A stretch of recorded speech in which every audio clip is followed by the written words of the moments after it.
First shot of the day, about 15 minutes before sunrise, paddling away from a launch. I'll see if I can do this without rocking the boat too much. It's a misty morning. Just past the first two houses, not even 5 minutes in, and there's actually only one house, the rest of the creek, that is readily visible, though there are a couple more tucked in up in the trees a ways back from the creek.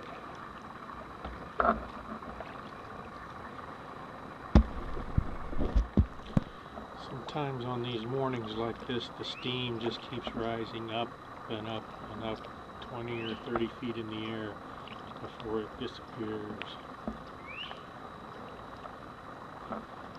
This is a very windy creek. It often turns right back around on itself. And I actually turned around and came back so you can see what it is to go from this kind of mundane, bushy looking scene to see what unfolds as you go around the bend. That's what I like about it. You go around a bend and it's a whole different view, other than there always being a lot of green no matter what time of the year. This is a lot of green, but in summertime it is an absolute riot of green up here. And there's an old dead palm tree with some grass growing out of where the head of it used to be.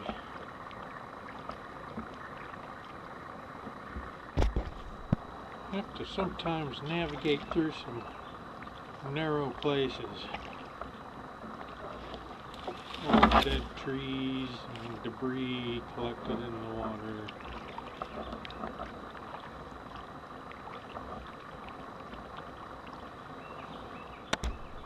This is one of those Jurassic Park kind of places with the lily pads in the water and the bald cypress swamp over there on the other shore.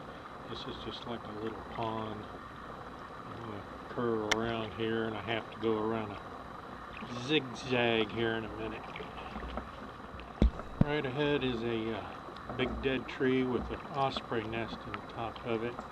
They've got a great location here because they've got the creek on this side, and on the left side there is a where that pond I was just in a few minutes ago, which is off of the creek. So they have lots of good fishing out here.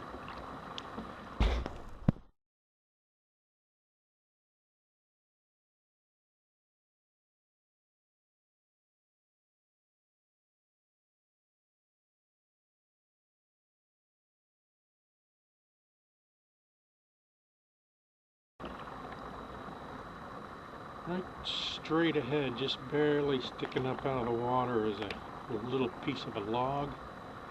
And from a distance, that's exactly what an alligator's head looks like. There's an old dead cypress tree going right up in the midst of the creek. And over there on the right is the last house that can be seen from the creek. There are only a couple more houses not too far up, set back from the creek, and then it goes on for many, many miles through the preserve. Nice reflections in the water right here. It's kind of still, and the sunshiny tops of the trees are reflected in this water down below. There's a palm tree that's mostly submerged. They survive quite a while like that. Oh, I don't know. Let's go under the Spanish moss, shall we? Might be a good way to brush the dust off the old hat.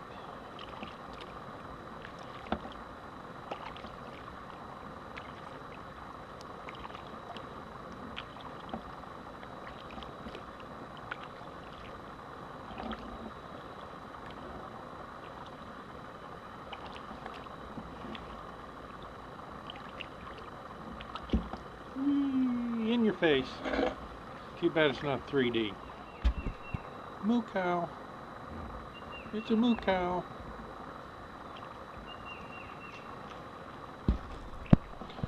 Always one of the main attractions for me out here has been going between these two cypress trees up here. There's another way around to the left, but it is currently clogged with debris from the summer floods, and I've only been that way a couple times anyway when it was open, because I like going between these trees. This is kind of a neat thing for me for some reason. One of these days this way is going to be clogged off and I won't get through it all. Trying to not rock the boat too much here. This is always a highlight of this little paddle for me.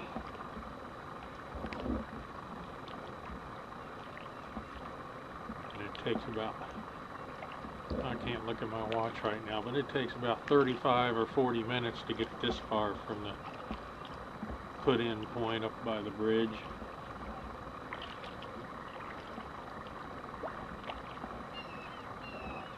And we're through the gate. Okay, here's the kind of thing that at some point will probably totally block the creek. It's narrow to get through here even now, but I've actually seen guys in boats beyond this point.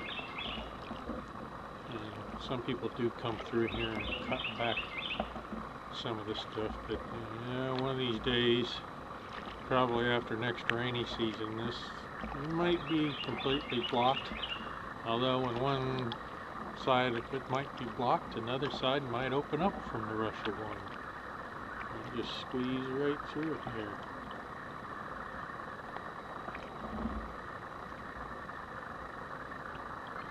And we'll go scrape.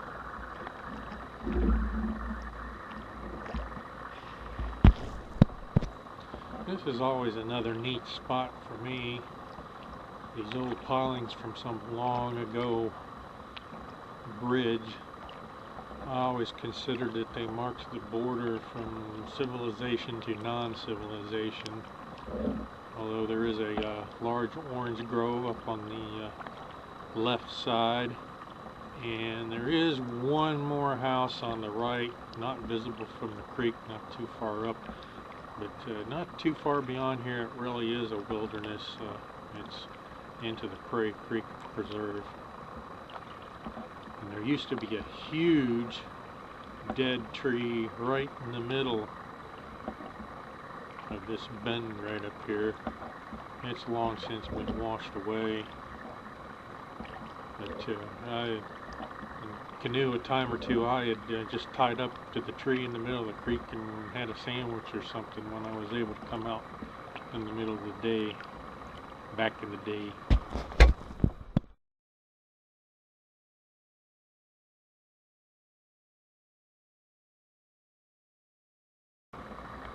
Okay, I'm going to go through past these palms and these two cypress on the left side. Just a little bit farther on up here, and that'll be time to turn around and go back. I'm feeling pretty warm, even though it's right around freezing temperature out here, but my toes are little ice cubes.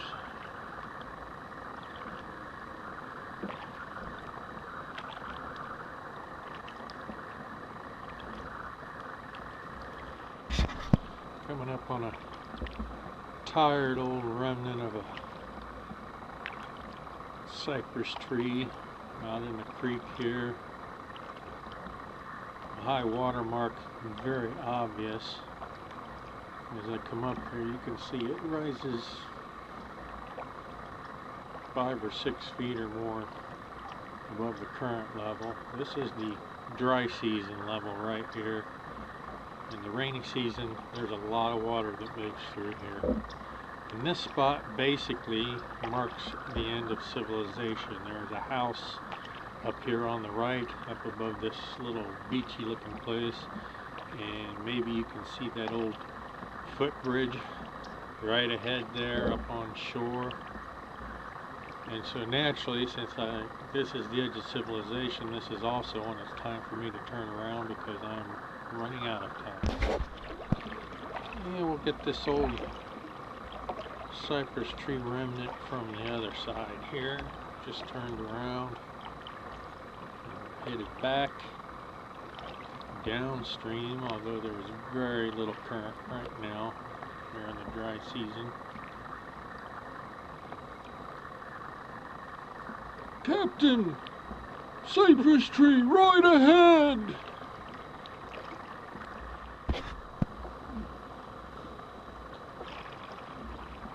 I'd love to do some digging around in these layers of ancient sediment right along here, but I just do not have the time.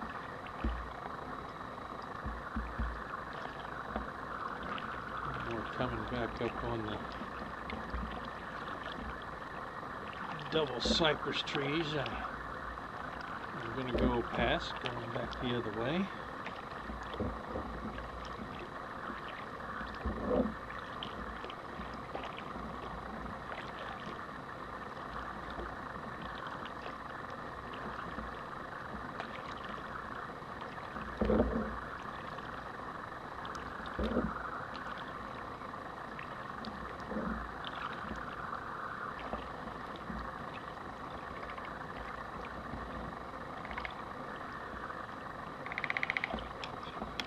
Woodpecker up there.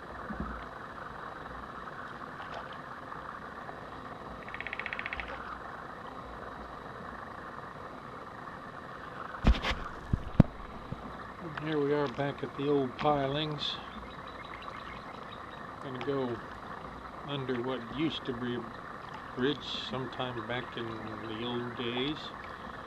And I was actually out here in my canoe one time, and the water level was above these pilings.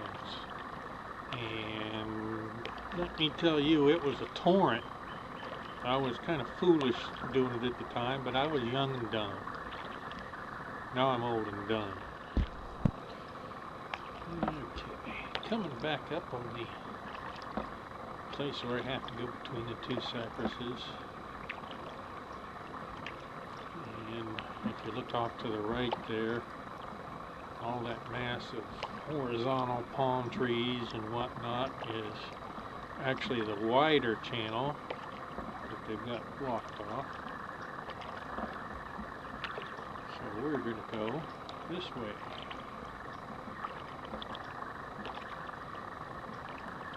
And there's a palm tree right at the base of the cypress on the right hand side there that to go just a little bit around.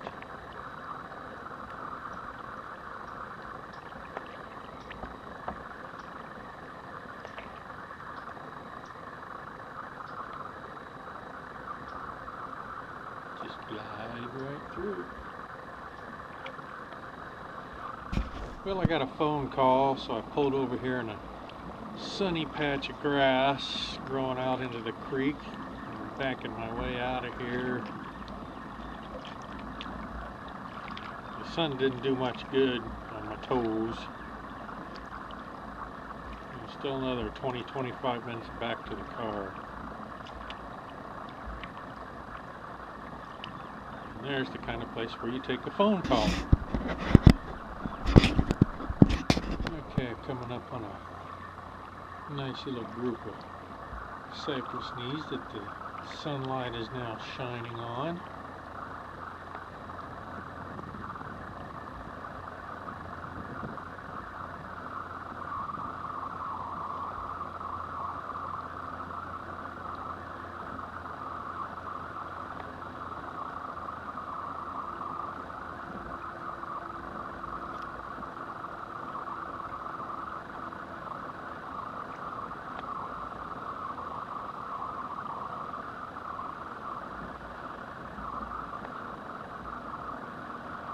On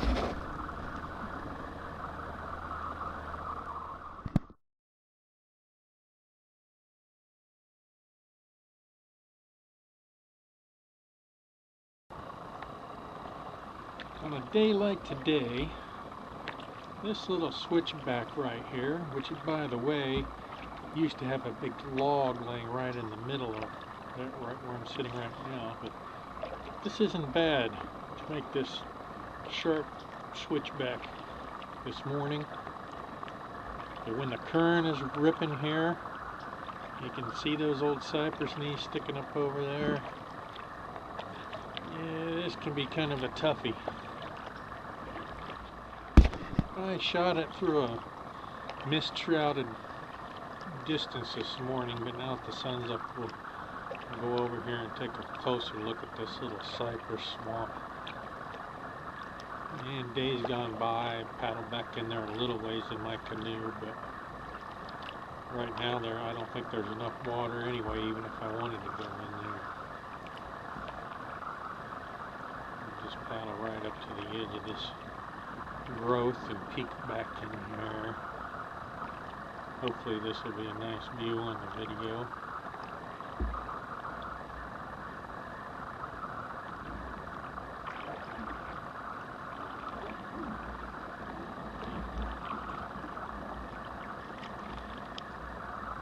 Nice shot of the bird.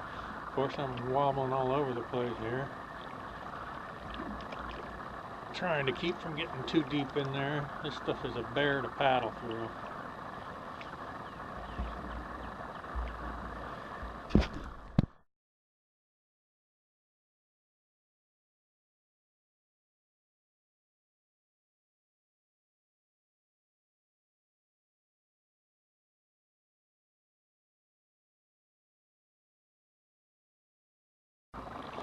Yeah, we're almost back to the bridge, and we're going to take this narrow little shortcut. It often gets very clogged with debris, and when I first started canoeing, it was inhabited by a 6 or 8 foot alligator. But about 25 years ago, I was out here with a friend, and Mr. Alligator was laying here dead just to my left. Not to say that there might not be others around all these years later. And there's some cypresses in the front. Okay, I've turned around facing back upstream. I'm going to go into this little backwater here. It was too dark this morning to do this. Would have got a good shot. And this is going to probably be the longest video of the day, but it's kind of neat back in here. A little bit spooky because it's so close with no quick escape route in case you run into trouble. Trouble being large reptiles, but on a cold day like today, they're not moving much. And I have yet to see one back here, though I don't come in here every time. I'm hoping the sunlight isn't too direct into the camera to spoil the shot. And we're almost there.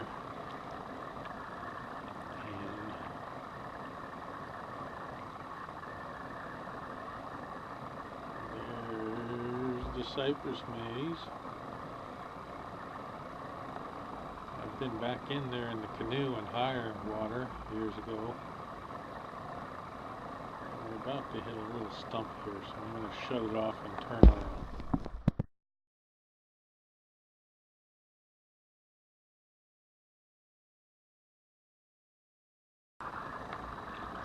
Right across from the entrance to the little cypress swamp is this neat cypress tree, not very tall but with a very broad base and lots of knees, and basically in the backyard of this house here, which wasn't here when I first started coming out here, but that's what happens.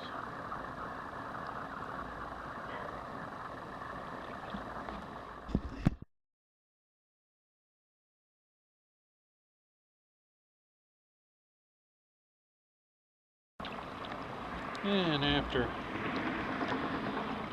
2 hours and 15 minutes, we're back where we started again. And I'm just going to run up on here, and I'm not going to videotape myself getting out of this thing because it's not pretty.